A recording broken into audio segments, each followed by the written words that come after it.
It's going to lead to, you know, eventually a town or a road or something. And I want to try and use this now to head downstream. This area was once home to many Native Americans. I'm using some of their survival techniques to turn this driftwood into a raft.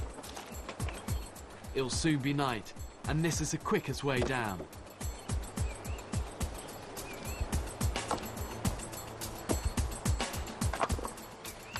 When it gets waterlogged, it's going to get heavier, but certainly for a while, this should keep me afloat. But the main thing when building rafts, from my experience, is to keep them simple. And whenever I try and make a raft too complicated, it's often falling apart.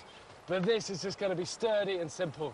And I've got these, like 5 or 6 of these big solid ones, and then a couple of cross braces. And the idea is then to lash all this together.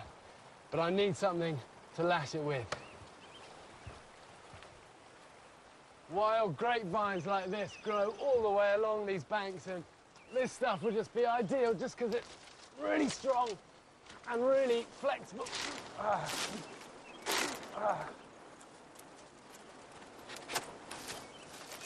And all of this grapevine is edible.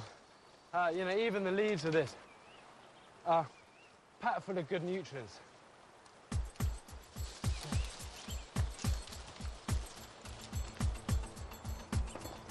And the way to do this is just to, once you've made all this vine nice and flexible, is just then double it on itself.